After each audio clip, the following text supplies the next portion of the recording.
Привет, друзья! Сегодня мы с вами будем говорить обо всем и ни о чем. Но закончу я свой рассказ все же о вандах, ведь этот рассказ ждут самые мои любимые приоритетные подписчицы. А начну я свой рассказ с рассказа о месте, в котором живу. Для того, чтобы вы понимали, где я нахожусь территориально, какая у нас разница во времени, и когда вы ложитесь спать, во Владивостоке встает солнце. На ваших экранах комментарий, который я увидела практически первым из того, что я увидела в сегодняшнем дне. Проснувшись, я подошла к компьютеру, включила его, и вот такой комментарий получила. Вы его можете сейчас прочитать. Я очень благодарна всем тем людям, которые оставляют такие комментарии. Но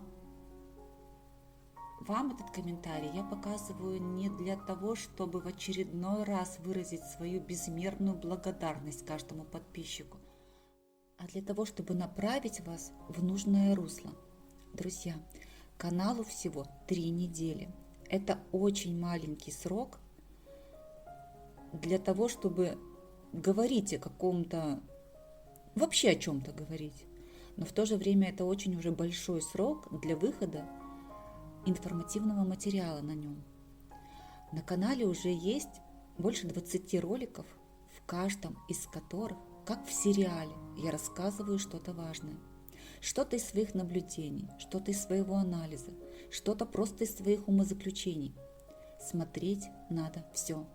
Даже если такого растения нет в вашей коллекции, даже если вы не планируете его заводить. Вот, например, ролик про зигопиталум, который был просмотрен неприлично маленькое количество раз, потому что зигопиталумов у нас в коллекциях мало. Но, например, в этом ролике я задаю очень важный вопрос для содержания орхидей. Друзья, если бы у вас спросили, что вы предпочтете, пить или дышать, вы бы что ответили?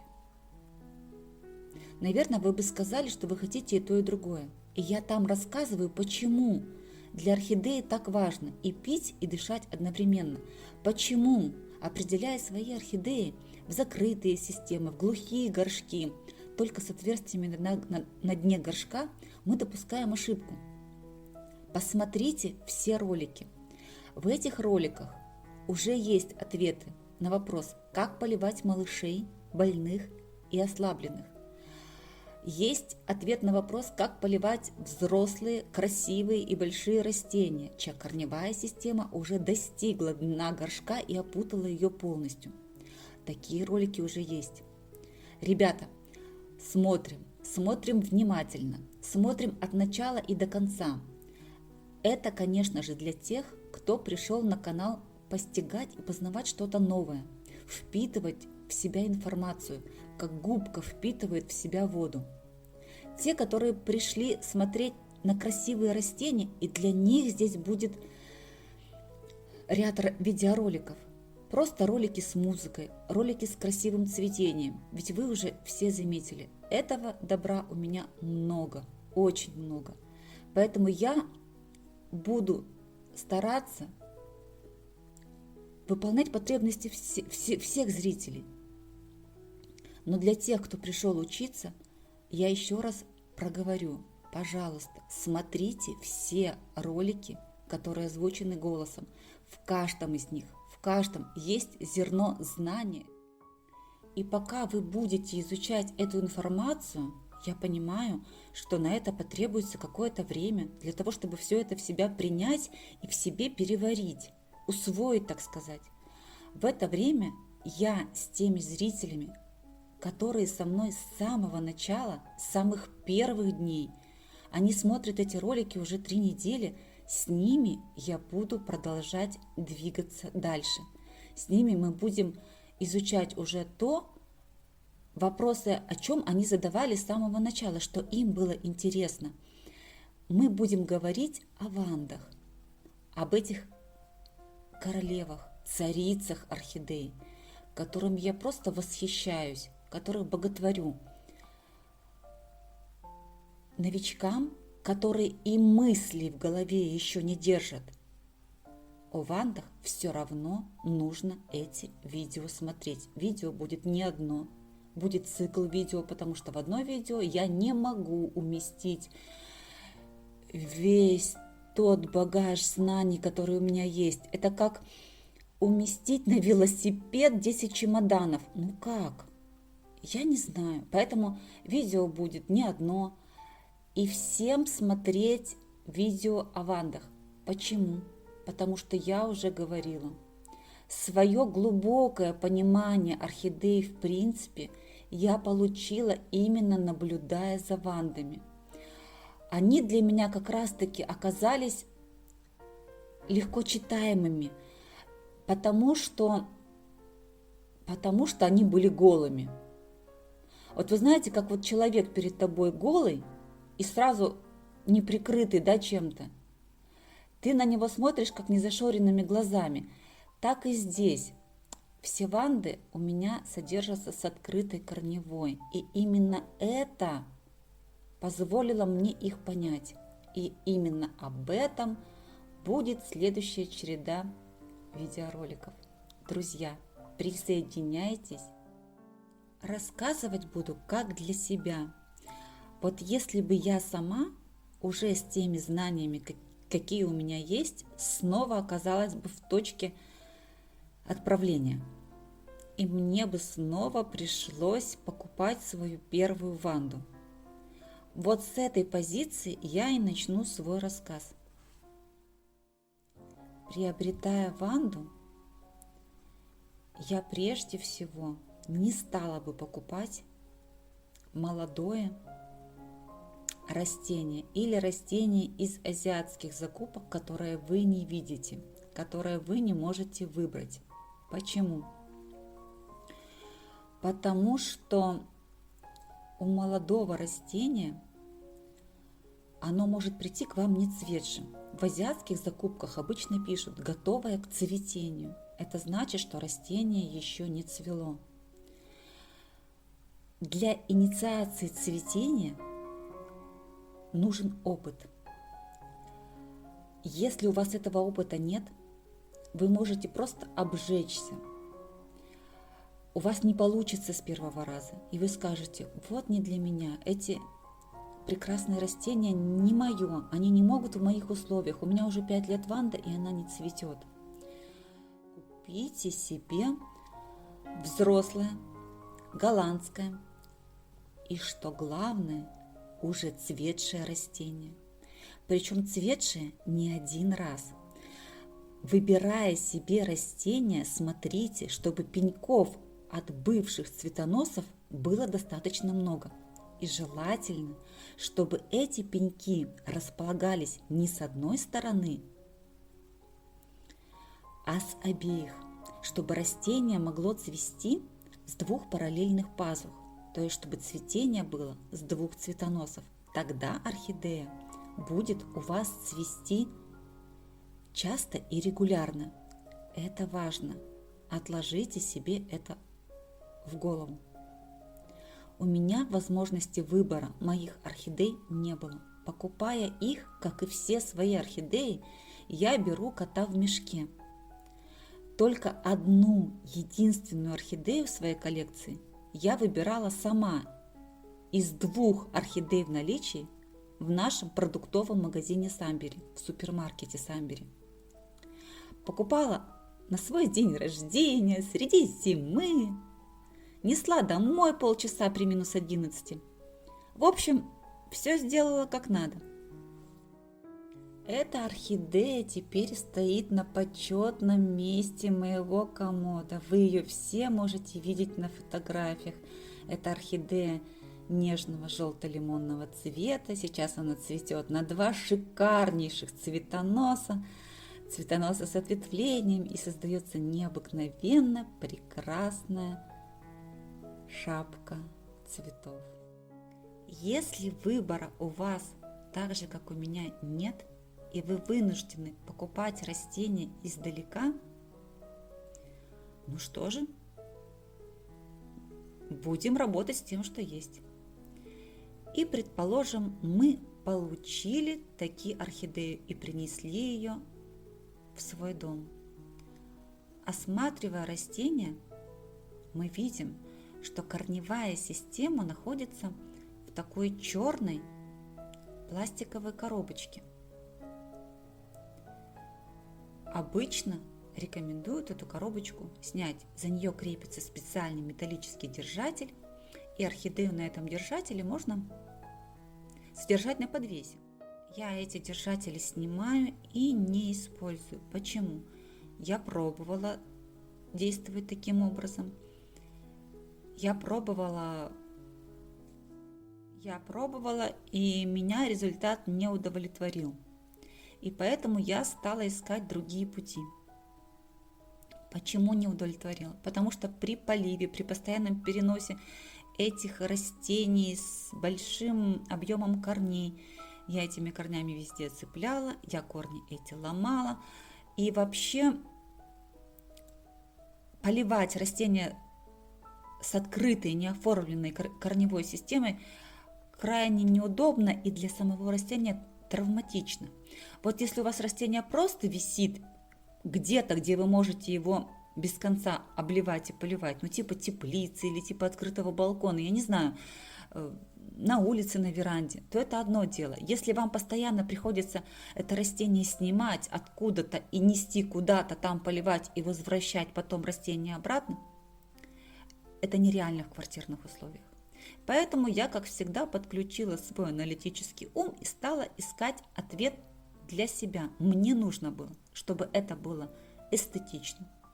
Потому что эстетика в моей жизни, в той жизни, где орхидеи находятся бок о бок со мной постоянно, где они не располагаются в теплице или в орхидейной комнате при закрытых дверях или на отдельно обустроенной специализированной лоджии. Это одно. Когда орхидея рядом с тобой практически 24 часа в сутки, то ты хочешь перед собой наблюдать красоту. Выход я, конечно же, нашла. И, конечно же, нашла его с учетом моего начального понимания того, что хотят ванды. Итак, нам нужно, чтобы ванда была в вертикальном положении четко, чтобы она при этом была зафиксирована в том предмете, в котором она будет расти, чтобы она была там зафиксирована четко и жестко, чтобы у нее не было никакой возможности люфтовать, то есть двигаться в горшке. Что придумала я? Я взяла горшок, примерно подходящий по размеру корневой. Можно было взять меньше. Но тогда я не знала, что корни ванды, которые хорошо смочены водой, прям хорошо, несмотря на то, что эти корни, наверное, по диаметру больше моего мизинца, несмотря на все это, они после хорошего промачивания становятся очень эластичными. И по-хорошему эти корни можно было еще как-то закрутить и поместить в горшок меньшего объема. Но тогда, когда у меня была первая ванда, я этого не знала. Я примерно взяла по объему подходящий горшок. Горшок оказался на вырост. И это тоже в дальнейшем показало себя с лучшей стороны. Это было хорошо. Горшок 4-литровый. Горшок прозрачный. В нем я по определению проделала большое количество отверстий. Это в дальнейшем мне очень пригодилось. Затем я взяла кусок пенопласта, в него воткнула самый длинный цветоносодержатель, который у меня был, поместила на дно горшка по центру этот кусок пенопласта, в который жестко был воткнут этот держатель.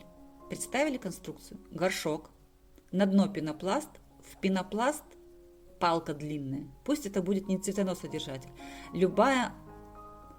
Это может быть бамбуковый держатель. Любая длинная палка. Палка на вырост. Орхидея будет расти вверх. И чтобы она не отклонялась по направлению к Солнцу, то есть не кривилась с течением своего роста в дальнейшем, мы должны будем ее четко фиксировать. То есть постоянно притягивать к предмету, который будет являться направляющей для нашей орхидеи в дальнейшем. И этот пенопласт на дне горшка мы фиксируем. Как вы будете это делать, зависит от вашей фантазии. Вначале я тупо фиксировала пенопласт камнями-окатышами с нашего морского побережья. Пошла, насобирала галышей и хорошо придавила пенопласт ко дну. В дальнейшем я проделывала в этом пенопласте дырки. В дырки продевала проволоку просовывала в дырки горшка и приматывала жестко, для того, чтобы вообще все было жестким и недвижимым. Есть еще другие варианты, они разные. Здесь уж, как говорится, на вкус и цвет. Можно, опять же, проделав дырки, зафиксировать ствол растения крест-накрест, как шпаги. И тоже растение будет жестко стоять в горшке. То есть это уже на ваше усмотрение. Как хотите, так фиксируйте. Но наша задача зафиксировать растение вертикально в этом горшке, определив внутрь пустого горшка корневую систему растения. Ну вот, друзья, вроде бы вводные все даны. Новички, только прибывшие на канал, продолжают смотреть те видеоролики, которые уже вышли, тем самым подтягивая свою, так сказать, матчасть. А те, кто уже все это видел, продолжают со мной двигаться в вопросах постижения вант. Вроде бы в горшок мы ванду уже определили. Дальше мы будем с вами определяться с вопросами адаптации вант, отпаивания вант после получения, набором тургора. И постепенно будем двигаться дальше. Друзья, еще раз попрошу у вас дать мне обратную связь. Если я что-то объясняю непонятно, если что-то не доходит, пишите, пожалуйста, в комментариях. Я человек тоже пластичный, почти как орхидея. Я буду, возможно, менять направление рассказа. Возможно, вы попросите говорить более сжато. То есть пишите все, что хотите, если это конструктивно. Я люблю аналитику и конструктивность во всем. Давайте будем взаимодействовать. Ну а теперь бонус тем, кто дослушал до конца. Все молодцы! И для вас цветение орхидей в лавандовых тонах. Посмотрите, какая красота, как все залито солнцем, как все по-весеннему сочно и ярко. И вот на этой лучезарной ноте я буду завершать свой сегодняшний рассказ. Как всегда, я попрошу вас поставить пальчик вверх под видео в качестве аванса моим орхидеям, написать комментарий, каким вы видите мои дальнейшие рассказы о вандах, и подписаться на канал, если раньше вы этого не сделали.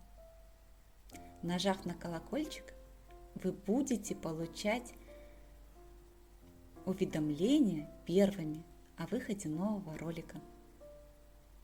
Продолжение следует. Впереди у нас много интересного.